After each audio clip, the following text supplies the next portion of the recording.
오늘 오전에 진짜 주식시장에서 사람들이 제일 무서워하는 단어 중 하나죠. 그 블록딜 공시가 딱 떴습니다. 네, 맞아요. 무려 2,500억 원 규모였으니까요. 시장이 발칵 뒤집힐만 했죠. 그러니까요. 대주주가 개인적인 세금 문제 때문에 보유 주식을 대량으로 처분한다는 소식이었잖아요. 보통 이런 거대한 매물 폭탄이 예고되면 주가는 그냥 순식간에 얼어붙거든요. 그렇죠. 기업 펀더멘털이 아무리 좋아도 오버행 이슈 앞에서는 장사 없다는 게 주식시장의 차가운 공식이니까요. 그런데 시장이 채패닉에 빠지기도 전에 이 뻔한 공식을 완전히 뒤집어버리는 2차 공시가 나왔습니다. 경영진이 이 엄청난 물량 폭탄 우려를 스스로 껴안고 블록딜을 전격 철회해버린 거예요. 와, 정말 과감한 결정이었죠. 도대체 무엇을 믿고 이런 배수진을 쳤을까 다들 궁금해하셨을 겁니다. 그래서 오늘 저희가 이 딥다이브를 준비했습니다. 여러분, 오늘 저희가 심층 탐구해볼 자료는 바로 이콘인사이트에서 발행한 긴급 분석 리포트입니다. 네, 최근 제약바이오 업계랑 투자시장을 말 그대로 뒤흔들고 있는 삼천당 제약의 파격적인 행보를 다룬 리포트죠. 맞습니다. 오늘 저희의 미션은 2,500억 원이라는 눈앞의 이익을 포기할 만큼 거대한 그 자신감의 근원이 무엇인지 낱낱이 해보해보는 겁니다. 이면의 기술적 혁신까지 싹 다 파헤쳐 볼 테니까요. 여러분의 투자 포트폴리오를 뒤흔들 만한 새로운 시각을 기대하셔도 좋습니다. 사실 오늘 오전에 벌어진 그 블록딜 철회 사건은 단순히 주식시장의 하루적인 해프닝으로 넘길 일이 아니거든요. 단순한 주가 방어가 아니라는 말씀이신가요? 네, 전인석 대표의 이번 결정은 현재 회사가 쥐고 있는 기술적 폐해에 대한 아주 강력한 확신을 시장에 던진 겁니다. 그 확신의 실체를 이해하려면 일단 미국 시장을 겨냥해 체결한 비만 치료제 계약 구조부터 뜯어봐야 해요. 그 GLP-1 기술 수출 계약 말씀하시는 거죠? 저도 리포트 보면서 그 계약 구조가 진짜 제 우아했거든요. 그렇죠. 일반적으로 우리가 아는 글로벌 바이오 계약의 공식이랑은 완전히 다른 형태를 띠고 있잖아요. 맞아요. 전통적인 제약바이오 산업에서는 기술 수출 계약 맺을 때 제일 중요한 게 선급금이잖아요. 업프런트라고 하죠. 네, 일단 계약서에 도장 찍는 순간 수백억에서 수천억 원 현금부터 두둑하게 참기는 게 정석이죠. 그러니까요. 그렇게 재무구조 탄탄하게 만들고 나중에 약이 팔리기 시작하면 매출의 5%나 10% 정도를 로열티로 길게 받아가는 거잖아요. 그런데 삼천당 제약 계약은 이 상식을 만절히 부숴버렸어요. 네, 처음 받는 선급금이 아예 제로입니다. 한 푼도 없어요. 진짜 선급금 제로에 나중에 약이 팔려서 남는 순이익의 90%를 가져가겠다고 선언한 거잖아요. 맞습니다. 이게 참 재미있는 구조죠. 저는 이거 보면서 일단 프랜차이즈 생각났어요.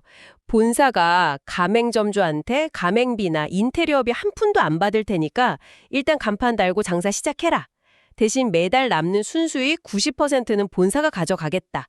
딱 이거잖아요. 와, 그 프랜차이즈 비유가 이 계약의 뼈대를 정확히 짚어내셨네요. 사실 처음이 선급금 제로 조건이 알려졌을 때 시장에서는 약간 회의적인 시각도 있었어요. 협상력이 부족한 거 아니냐? 이런 의심이죠. 네, 맞아요. 선급금을 받아내지 못할 정도로 삼천당 제약의 불리한 위치였던 거 아니냐는 거였죠. 하지만 이면의 숫자를 들여다보면 완전히 다른 그림이 나타납니다. 사실 저라도 의심했을 거예요. 게다가 순이익 90%라는 부분도 솔직히 현실성이 좀 떨어지지 않나 싶었거든요. 미국 제약 시장이 한국처럼 단순하지 않잖아요. 그렇죠. 미국 시장은 아주 복잡한 유통구조를 가지고 있죠. 미국에는 약급여 관리 업체라고 불리는 PBM이 있잖아요. 이 거대한 중간 포식자들이 민간 보황사 대신해서 약가 협상도 하고 처방집에 약도 올려주고요. 근데 얘네가 요구하는 리베이트 부율이 진짜 상상을 초월한다고 들었거든요. 아주 날카로운 지적이십니다. 제약사가 100원의 약을 팔아도 PBM한테 리베이트로 절반 가까이 떼어주고 나면 남는 게 별로 없죠. 그러니까요. 중간 유통망 수수료까지 다 떼이고 나면 제약사 손에 들어오는 돈은 쥐꼬리만 할 텐데 거기서 삼천당 제약의 90%를 가져가 버리면 파트너사는 도대체 뭘 먹고 사냐는 거죠. 굳이 그 10% 먹으려고 이 거대한 계약에 도장을 찍었다는 게 선뜻 이해가 안 가요. 방금 말씀하신 그 과정이 바로 미국 제약 시장에서 가장 중요한 리스크 중 하나인 GTN 리스크입니다. 총 매출 대비 순매출의 괴리죠. 겉으로 보이는 매출이랑 진짜 내 손에 쥐는 돈이 다르다는 거군요. 네, 맞습니다. 삼천당 제약 역시 바보가 아니거든요. 리포트 분석을 보면 그들은 이 복잡한 PBM 구조와 GTN 리스크를 완벽하게 계산에 넣고 협상에 임했어요. 오, 전부 다 계산된 거였다고요? 그럼요. 리베이트 다 떼어주고 각종 유통, 마케팅 비용까지 전부 제외하고 마지막에 남는 진짜 순수익, 그 넷 프로핏의 90%를 가져간다는 겁니다. 잠깐만요. 매출의 90%가 아니라 그 살인적인 유통 비용을 다 털어낸 후에 진짜 이익에서 90%요? 아니, 그러면 파트너사 입장에서는 파이가 너무 작아지는 거 아니에요? 바로 그 지점에서 선급금 제로라는 조건이 고도의 전략적 미끼로 작용하는 겁니다. 미끼요?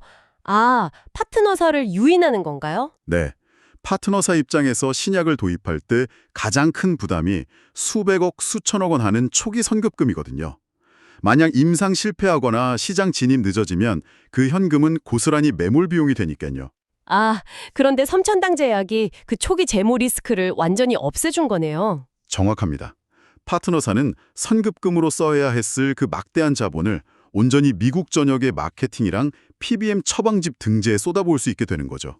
아, 진짜 로우 리스크 하이 리턴이네요. 공격적으로 베팅할 수 있는 환경을 딱 깔아준 거군요. 네, 삼천당 제약 의도는 명확해요. 파트너사를 단순한 현지 유통창고이자 행동대장으로 앞세워서 단숨에 미국 시장 점유율을 장악하겠다는 겁니다. 그리고 그 뒤에 발생하는 과실은 자신들이 90% 비율로 싹 독식하겠다는 치밀한 설계고요. 맞습니다. 파트너사는 초기 자본 부담이 없으니까 앞뒤 안 가리고 미국 전역의 약을 깔아버릴 테고요. 듣고 보니 파트너사도 손해보는 장사는 아니네요. 약이 미친 듯이 팔려나가면 10%라는 비율이 작아 보여도 절대적인 이익 규모 자체는 천문학적으로 커질 테니까요. 그렇죠. 게다가 이 계약의 총 마일스톤, 즉 특정 목표 달성할 때마다 받는 기술료 규모가 무려 7.5억 달러예요. 우리 돈으로 약 1조 원에 달합니다. 1조 원이요? 와, 대박이네요. 이 규모만 봐도 이 계약에 얼마나 진정성 있는지 뒷받침이 되네요. 네, 맞습니다. 단순한 보여주기식 계약이 절대 아니라는 증거죠. 근데요, 파트너사가 유통마진 10%만 가져가겠다고 도장을 찍으려면 그 약 자체가 진짜 압도적으로 좋아야 수지타산이 맞는 거잖아요. 도대체 삼천당 제약이 파트너사 책상 위에 올려놓은 그 무기가 뭐길래 이런 자신감이 나오는 건가요? 이 모든 판을 가능하게 만든 핵심 동력이 바로 에스페스 플랫폼이라는 기술적 해자입니다. 에스페스요? 저는 그거 그냥 주사제로 맞던 비만 치료제를 알약으로 편하게 바꿔주는 기술 정도로만 알고 있었거든요. 많은 분이 그렇게 생각하시죠. 물론 제형을 변경하는 기술이 맞습니다만 그 이면에 숨겨진 기술적 난이도와 경제적 파급력을 보셔야 해요. 아, 난이도가 그렇게 높나요? 제약업계에서 단백질이나 펩타이드 기반의 주사제를 먹는 알약으로 바꾸는 건 사실상 마법에 가까운 일로 여겨져 왔거든요. 아, 하긴 단맥질 성분 약을 입으로 먹으면 우리 위장이 그걸 고깃덩어리 같은 음식물로 착각한다고 들었어요. 위산으로 그냥 다 분해해버리잖아요. 정확히 아시네요. 약효가 혈관으로 흡수되기도 전에 다 소화가 되어버리는 거죠. 단백질 약물이 아미노산 사슬 구조인데 위산이랑 소화 효소들이 이걸 갈기갈기 찢어놓거든요. 그래서 그 글로벌 제약사 노보노 디스크 같은 거인들이 리벨서스라는 경구용 비만 치료제 만들 때 엄청난 돈을 쏟아부었던 거군요. 맞습니다. 그들은 위산으로부터 약물을 보호하고 장벽을 뚫기 위해서 스낵이라는 특수한 흡수 촉진 물질을 개발했어요. 스낵이요? 약간 위산이라는 적군이 득실거리는 전쟁터에서 약물이라는 VIP를 장까지 무사히 호송하는 장갑차 같은 거네요. 아주 찰떡 같은 비유입니다. 장갑차죠. 그리고 노보노디스크는 이 스낵 물질에 대해서 아주 철통 같은 특허 방어막을 쳐두었어요. 남들이 못 따라하게 말이죠. 그렇다면 글로벌 시장에서 삼천당 제약을 볼 때 제일 큰 의구심은 그거였겠네요. 너희가 알약 만들었다고 치자. 근데 노보노디스크의 그 철통 특허 안 건드리고 그게 가능해? 이런 질문이 쏟아졌겠네요. 네. 나중에 특허 소송 휘말려서 약 팔지도 못하는 거 아니냐. 이게 제일 큰 리스크였죠. 근데 리포트 보면 이걸 해결했다는 거잖아요. 네. 리포트 분석에 따르면 삼천당 제약은 노보노디스크의 스낵을 완전히 배제했어요. 대신 독자적으로 개발한 흡수 촉진 물질을 사용해서 특허 장벽을 유유히 우회했습니다. 와, 특허를 그냥 피한 거예요. 단순한 회피를 넘어서 법적인 판매 장애물이 전혀 없는 상태, 즉 FDTO라고 부르는 자유실시권 문제를 완벽히 해결해낸 겁니다. 시장 진입의 가장 큰 법적 리스크를 완전히 걷어냈군요. 근데 특허피에서 길을 개척한 건 대단한데 결국 약은 효과가 있어야 하잖아요.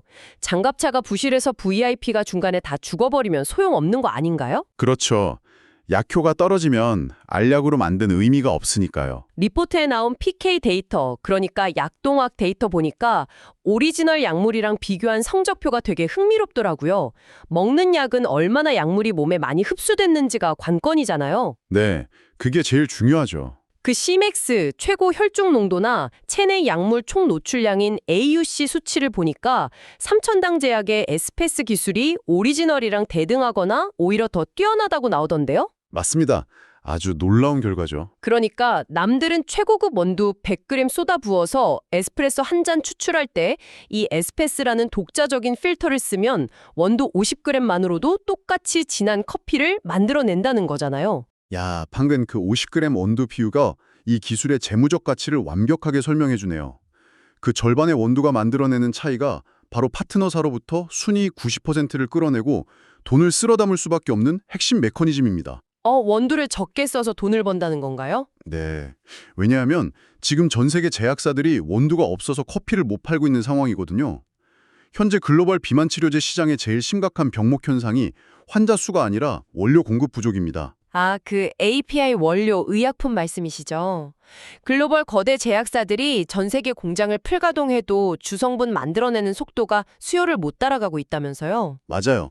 약을 포장하는 게 문제가 아니라 그 안에 들어가는 알맹이 엑기스가 턱없이 부족한 거예요. API 생산하는 게 그렇게 오래 걸리나요? 1kg 생산하는데 거대 배양기에서 세포 키우고 정제하고 엄청난 시간과 비용이 소모되거든요.